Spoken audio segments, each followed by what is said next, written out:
আমরা প্রথমে আসলে আমি স্পষ্ট করে দিই যে আহ, আমরা যারা প্রাইভেট ভার্সিটিতে পড়ি আমাদের তো আসলে কোটা নিয়ে আসলে খুব একটা কনসার্ন হওয়ার কথা না, বা আমরা তো বিসিএস খুব একটা দেই না।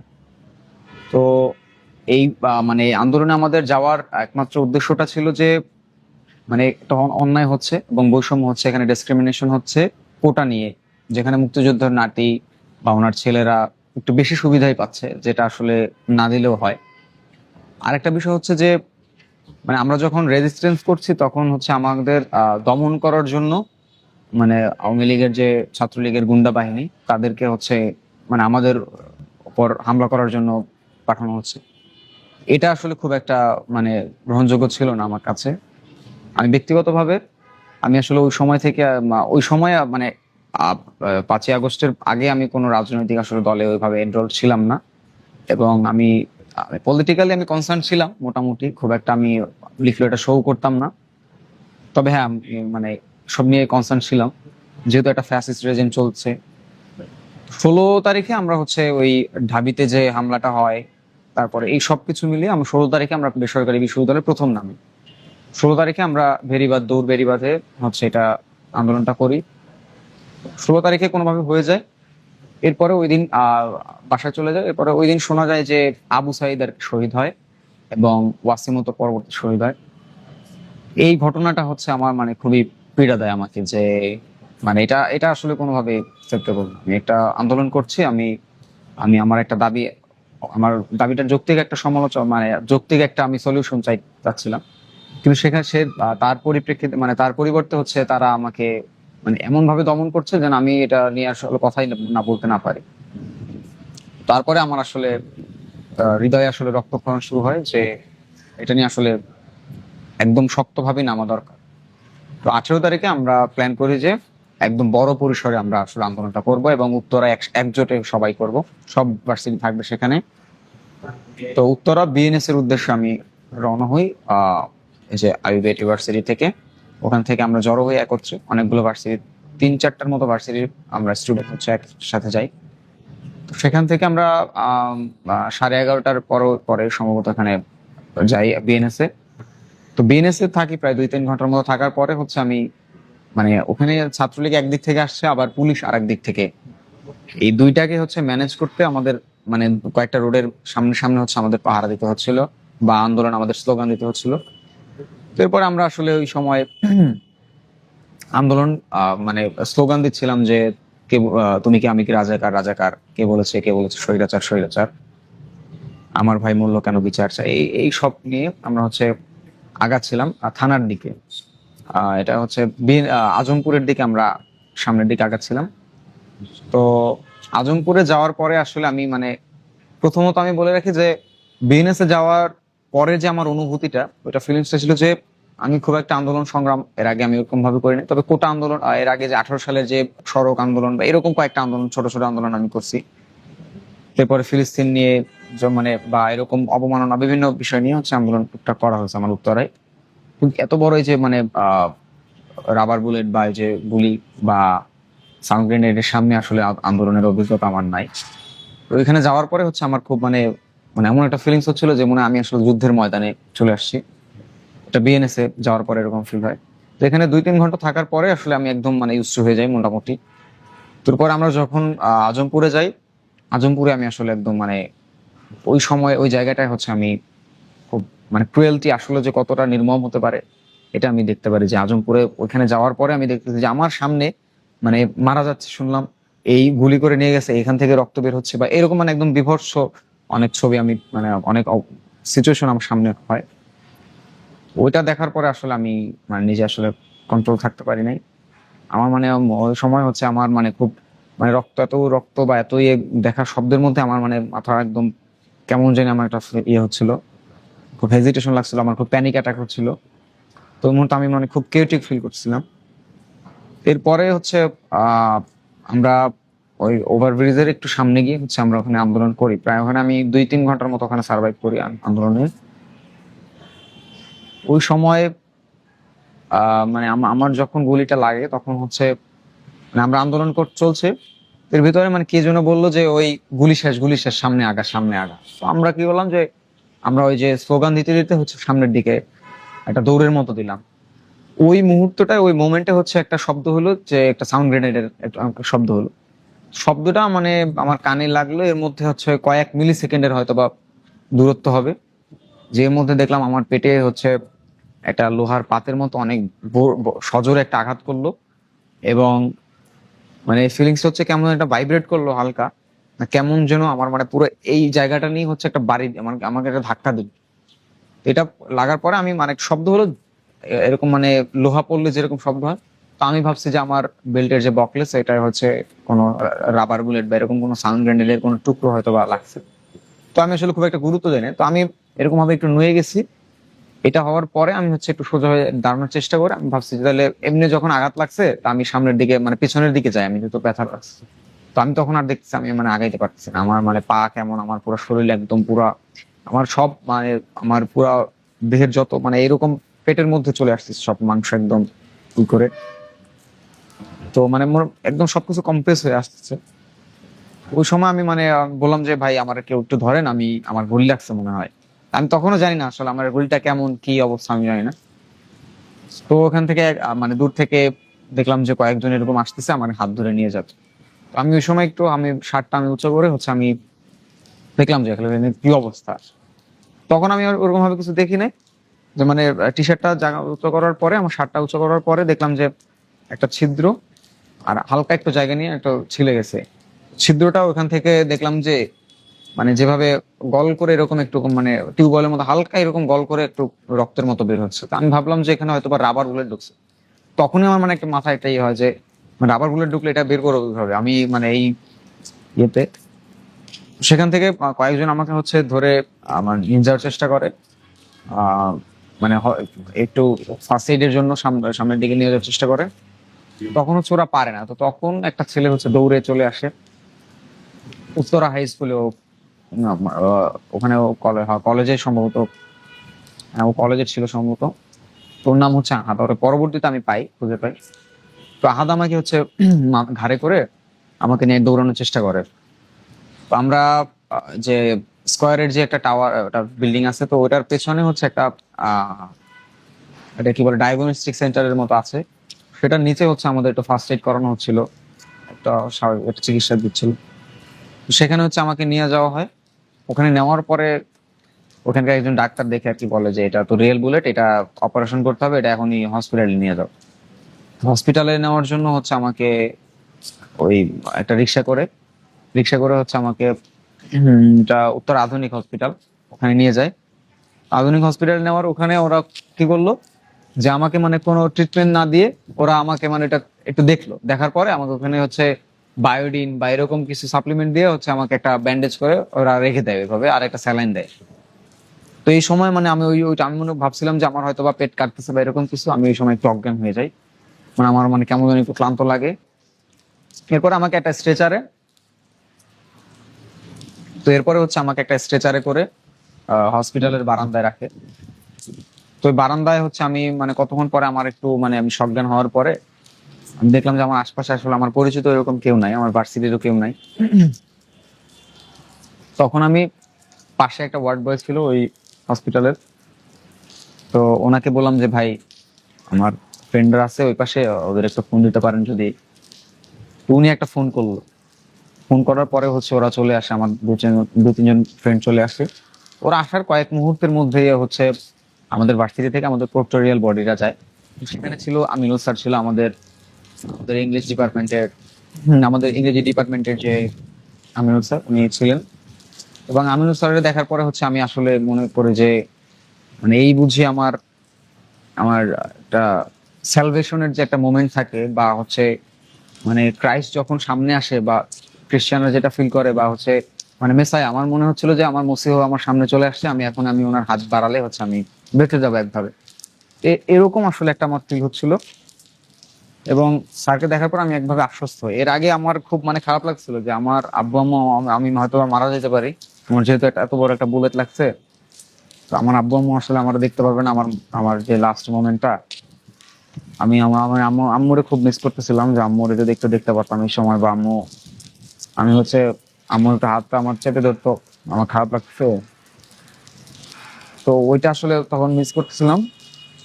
ওই মোমেন্টে একটা স্যার চলে আসে, আমিনুল স্যার দেখে আমি আসলে খুব মানে হই, আশ্বস্ত হই যে না স্যার একটা কিছু তো করবে, অন্তত আমার লাশটা হচ্ছে চিহ্নিত থাকবে যে না আমার বাসায় পৌঁছাবে। তো স্যার আমাকে বললো যে তুমি চিন্তা করো না, আমি আমি তোমাকে আইসিইউতে নেওয়ার ব্যবস্থা করতেছি এবং ভার্সিটি তোমার সাথে আছে সবসময়, তুমি চিন্তা করো না। তো এর কিছুক্ষণ পরে হচ্ছে মাসুদ স্যার চলে আসেন, আমাদের আমাদের ডিপার্টমেন্টের মাসুদ স্যারও ছিলেন। তো মাসুদ স্যার এসে আমাকে খুব আশ্বস্ত করে এবং হচ্ছে আমাকে নিয়ে, আমাকে আসলে কোন হসপিটালে নিবে এটা চিন্তা ভাবনা ওনারা করতে থাকে, ওনারা ফোন করে অনেক জায়গায়। এরপরে আমাকে শিনচিন জাপানে নেওয়ার একটা প্ল্যান করে। তো মাসুদ স্যার ছিলেন, আমাকে একটা অ্যাম্বুলেন্সে করে হচ্ছে তার আমাকে নিয়ে যায়। ওই সময় আমার ফ্রেন্ডরা ছিল বা আন্দোলনে আমার কমরেড যারা ছিল সবাই হচ্ছে আমাকে মোটামুটি সাপোর্ট দিয়ে আমার অ্যাম্বুলেন্সটা যেভাবে নেওয়া যাবে দিকে সেভাবে আমাকে প্রোটেক্ট করে ওরা, একটা প্রোটোকলের মধ্যে থেকে আমাকে নিয়ে যায়। ওই সময় মাসুদ স্যার আসলে আমার আমার জন্য অনেক ইয়ে করছে। আমি আমার মানে এত ব্যথা যন্ত্রণা, আমি হচ্ছে স্যার আমি হাতটা আমার শুধুমাত্র হাত ধরতে মন চাচ্ছিল যে মাসুদ স্যার একটু আমার হাত ধরে যদি আমার একটু আশ্বস্ত করে। আমি হয়তো আমি আমি এখনো জানি না যে আমি আসলে কতক্ষণ থাকবো বা আমি কতক্ষণ ঠিক সার্ভাইভ করবো, আমি এটা নট শিওর। ওই সময় হচ্ছে স্যার আমার একটু হাত ধরে অনেক ইয়ে করে, আশ্বাস দেন স্যার। তখন আমাকে ঠিক কয়টা বাজে শিনচিন জাপানে নেয় আমি টাইমটা বলতে পারবো না। তো শিনচিন জাপানে নেওয়ার পরে হচ্ছে ওখানে এক্স রে করে, এরপরে দেখতে পারে যে আসলে একটা বুলেট আছে। ওরা প্রথমে আসলে বুঝতে পারে না, ওরা ভাবছে যে এটা অপারেশন হয়ে গেছে, তো এটা এমনি আমরা আইসিইউতে নেই। তো আমি বললাম যে ভাই অপারেশন মনে হয় করে না, তাহলে তো আমার এরকম কোনো ফিলিংস হয় না বা আমি ওইরকম ব্যান্ডেজ দেখতেছি না অপারেশনের। তো ওরা আমাকে অপারেশন থিয়েটার এমনিতে একটা ইয়ে অপারেশনে নেওয়ার আগে হচ্ছে একটা এমনিতে একটা এমার্জেন্সিতে রাখে। তো সেখান থেকে মানে ওই এমার্জেন্সিতে থাকা অবস্থায় আরেকটা কাকতালীয় ভাবে একটা ব্যাপার ঘটে যে আমাদের এই ভার্সিটির মানে ফ্যাশন ডিজাইনিং ডিপার্টমেন্টের হচ্ছে মিম আপুর সাথে দেখা হয় ওই সময়। তো মানে আপু হচ্ছে আমার পাশের বেডেই ছিল। তো আমি আসলে মানে আমি এক্সপেক্টই করিনি যে এখানে আপু এই আন্দোলনে আসছে বা এরকম আহত হয়েছে বা এটা আমি আমি মানে বামে এভাবে তাকানোর পরে বলতেছে যে আরে আপু তুমি, তখন মিমো বলতেছে কিরে অনিক। ওই সময়টা আসলে মনে হচ্ছিল যে না আমার আমি একা না এবং আমার সাথে আসলে আমার ভার্সিটির অনেকেই আছে, আমার কমরেডরা আছে, আমরা যাদের সাথে আন্দোলন করছি এর মধ্যে থেকে আহ বেশ কয়েকজনই আহত হয়, ইদুল হয়, ও এফডিটিএস, তারপরে জিম, তারপরে এরকম আরো কয়েকজনই পরিচিত অনেকে আহত হয়। তো তখন মানে আমি একটা আশ্বাস পাই যে না অন্তত আমার সাথে আছে অনেক আমার আমার ভার্সিটির ভাই ব্রাদার যারা আছে। বাবা মার সাথে দেখা হয় ওই সময় হচ্ছে মানে আমাকে ওখানে রেখে দেয়, ওই এমার্জেন্সিতে আছি, তখন হচ্ছে আব্বুকে ফোন দেয়। তা আমি নিষেধ করছিলাম যে আমার আম্মু জানলে হচ্ছে আমার আম্মু একদম ওই সময় স্ট্রোক করতো বা আমার আম্মু মরে যাবে। আমি বারবার বলতেছিলাম যে আমার আম্মুরে বলা দরকার নেই, আমার আম্মু মরে যাবে। তো আমার আব্বুরে বলে ফোন করে হচ্ছে আব্বুরে বলে যে আপনি একটু চলে আসেন, ওর আবার বুলেট লাগছে, ওর খুব একটা ক্ষতি হয় না, এমনি সুস্থ আছে, হাতের আবার বুলেট লাগছে, এটা বলছে মানে আব্বুকে মিথ্যা বলে যেন উনি শক্ত থাকে উনি চলে আসতে পারে।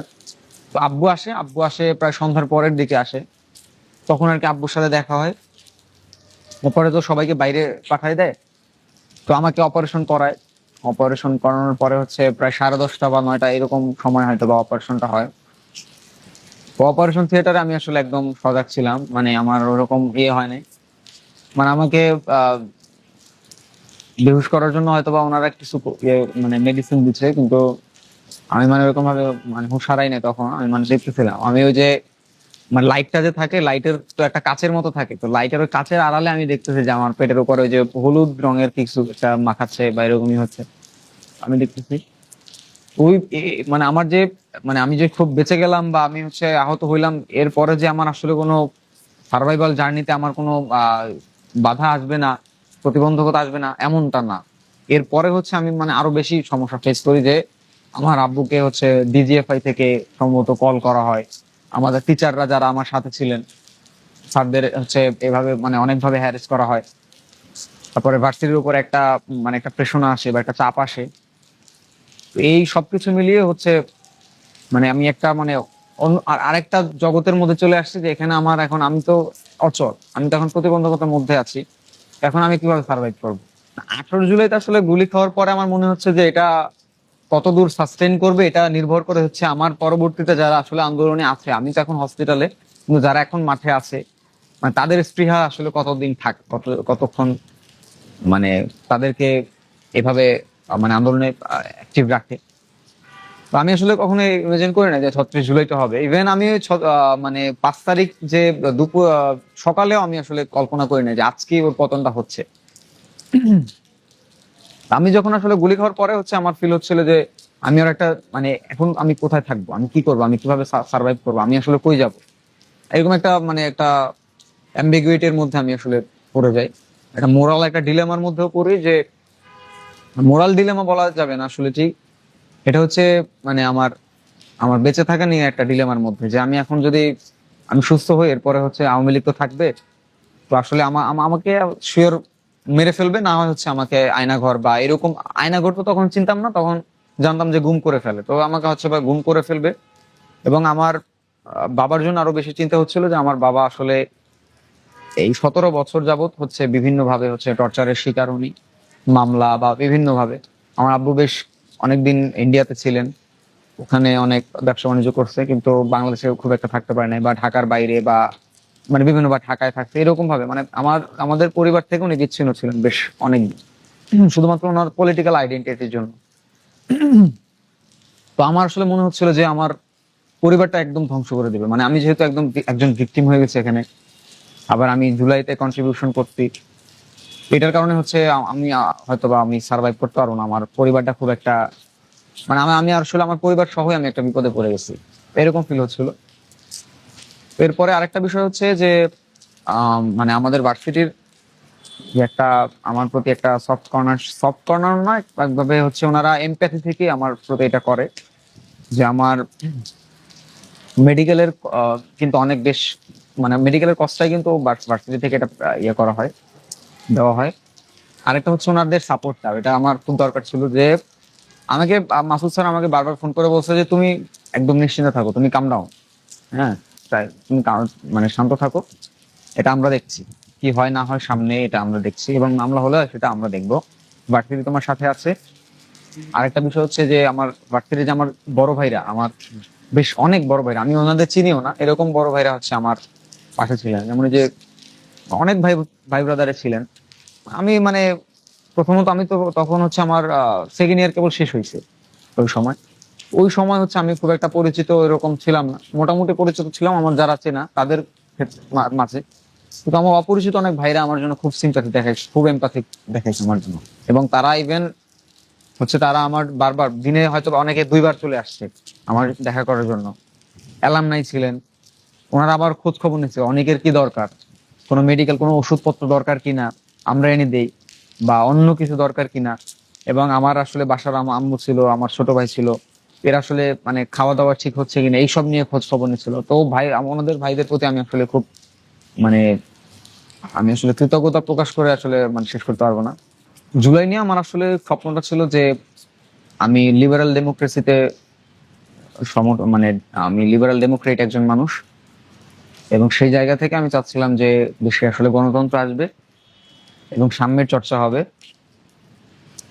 আর জুলাই একটা বিপ্লব, আমি এখনো বিপ্লব মনে করি এটাকে, এটা একটা অনগোয়িং প্রসেস, যেহেতু বিপ্লব একবারে তো হয়ে যাওয়া সম্ভব না, এটা একটা অনগোয়িং প্রসেসের মধ্যে আছে, এখনো চলছে, এটা কখন ফিল হবে এটা বলা যায় না, কিন্তু এটা একটা অনগোয়িং প্রসেসের মধ্যে আছে, হয়তো বা 2 বছর 3 বছর 5 বছর 10 বছর এরকম লাগতেও পারে।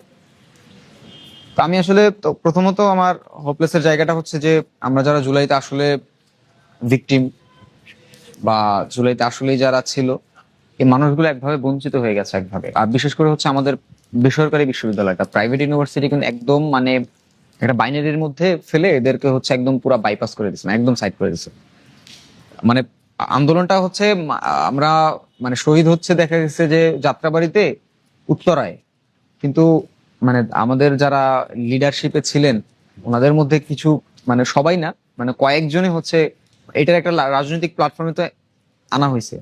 তো আনার পরে হচ্ছে অনেকেরই তো আশা ছিল যে আমরাও থাকবো, আমরাও এটা করবো, তো ওনারা মানে কমিটিটা দিচ্ছেন মধুর ক্যান্টিনে। তো এই জিনিসটা আসলে খুব আমাকে মানে হার্ট করে, যে আমি আপনাকে বিপদের সময় আমি হচ্ছে আপনার সঙ্গ দিলাম, কিন্তু আপনি এখন সুসময় আছেন, কিন্তু এখন আমাকে একদম মানে একভাবে বাইপাস, একদম আমার সাইড করে দিচ্ছেন। এই জিনিসটা আসলে খুব আমার খুব হার্ট করে।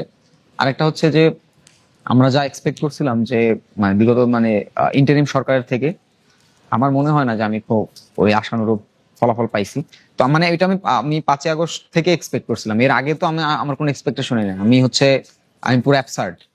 হ্যাঁ, এবং আমি মানে আসলে কোন দিকে যাব, কি হবে না হবে, আমি একটা এক্সিস্টেন্সিয়াল ক্রাইসিসের মধ্যে ছিলাম ওই সময়। তো ক্রাইসিস থেকে বের হয়ে হচ্ছে 5ই আগস্টে আমার একটা নতুন একটা স্বপ্ন, মানে আমার মনে হচ্ছে যে আমি আসলে পুনর্জন্ম নিছি, এরকম একটা ফিলিংস থেকে আমি আসলে অনেক কিছুই আশা করছিলাম। তো এখন যেহেতু একটা নির্বাচিত সরকার এসছে, আমি এই সরকার থেকে অনেক অনেক অনেক অনেক কিছু আসলে আশা করি। এবং এই দেশটা আসলে একদিন হচ্ছে মানুষের হবে, এবং কোনো জাত ভেদ বা হচ্ছে দল বা এইরকম যে আমাদের পলিটিক্যাল আইডেন্টিটি বলি বা বিভিন্ন আদর্শ, আমার দেশটা হচ্ছে একটা রংধনুর মতো। এই রেইনবো, একটা রেইনবো, যে বিএনপি তো মাঝে মাঝে বলে যে একটা আমরা রেইনবো নেশন করার প্রত্যয় আছে। তো আমার আসলে রংধনুর মতো, এখানে হচ্ছে হিন্দু থাকবে, মুসলিম থাকবে, বৌদ্ধ, খ্রিস্টান, মাজার থাকবে, আবার মসজিদ থাকবে, মন্দির থাকবে, গির্জা থাকবে। আমার এখানে ডান বাম সবাই থাকবে। এবং আমরা একটা হারমোনির মধ্যে দিয়ে আসলে আমাদের জীবনযাত্রা চালিয়ে যাব। সেখানে আসলে আমি দেখছিলাম যে মানে একটা, আমি আসলে না ওনাদের কোট আনকোট বা হচ্ছে ওনাদের আসলে সরাসরি ইন্ডিকেট করতে চাইবো না, বা ওনাদের নামটা আমি আসলে করতে চাইবো না, কিন্তু একটা গোষ্ঠী আছে যে ওনারা হচ্ছে খুব বেশি মানে আপনি যখন মানে মানে জুলুমের শিকার হন, তো তখন হচ্ছে আপনার একটা মানে ক্যারেক্টার একটা, আর যখন আপনি জুলুম থেকে বের হয়ে যান, তখন হচ্ছে আপনি আবার যদি জালিম হওয়ার চেষ্টা করেন, তো জিনিসটা আবার খুব খারাপ। তো আসলে যে মাজারে হামলা বা এই এই বিষয়গুলো আসলে আমাকে খুব হার্ট করে। এবং আমি যেহেতু একজন কন্ট্রিবিউটর, আমি মোটামুটি আমি সামান্য পরিমাণ হলো যে একটা সমুদ্রে যদি একটা পানির ফোঁটা ফেলা হয়, তো পানির ফোঁটা পরিমাণ ওটাও কিন্তু সমুদ্রের একটা অংশ বেড়ে গেল, 1 ফোঁটা পানিও তো বাড়ছে সমুদ্রে। 1 ফোঁটা পানি বাড়লো, তো ওই অংশীদারি তো আমি সমুদ্রের, তাই না? তো সেই অংশীদারিত্বের মানে অধিকার থেকে বা রাইটস থেকে, আমার জায়গা থেকে আমি বলতে চাইবো যে আমি আসলে যে বাংলাদেশটা দেখতে চাই, সেটাকে একভাবে হচ্ছে মানে বাধাগ্রস্ত করা হচ্ছিল এবং হচ্ছে। সেই জায়গাটা থেকে যদি আমরা সরে আসতে পারি, আমি মনে করি যে একটা সুন্দর বাংলাদেশ থাকবে। আমি মানে আবার যদি আমার যদি মনে হয় যে না, আমার জীবন তো একভাবে, আমি তো একভাবে বেঁচে গেছি হচ্ছে, হ্যাঁ মানে আল্লাহর দয়ায় বলি বা প্রাকৃতিক বা যেটাই বলি না কেন, মানে আমি একভাবে বেঁচে গেছি, আমাকে হচ্ছে আল্লাহ আমাকে দ্বিতীয় জীবন দান করছেন। তো এই জীবনটা আসলে এটা কিন্তু খুব মূল্যবান আমার জন্য। এবং যেমন মানে এটা আসলে আমি খুব ভালো কাজে অন্তত লাগাইতে চাইছি। এবং আমি আসলে একটা লাইন বলি সব সময় যে, জন্ম দিয়েছ মাবুদ এক মানুষের ঘরে, মরণ হয় যেন মানুষের তরে। তো আমি আসলে মানুষের তরেই বাঁচতে চাই, মানুষের জন্যই আসলে মরতে চাই। আমার মৃত্যু যদি এই পৃথিবীতে অন্তত সামান্য পরিবর্তন করতে পারে, ভালোর দিকে নিয়ে যেতে পারে, বা একটা অন্যায় যদি কমাতে পারে, এটা সার্থক আমি।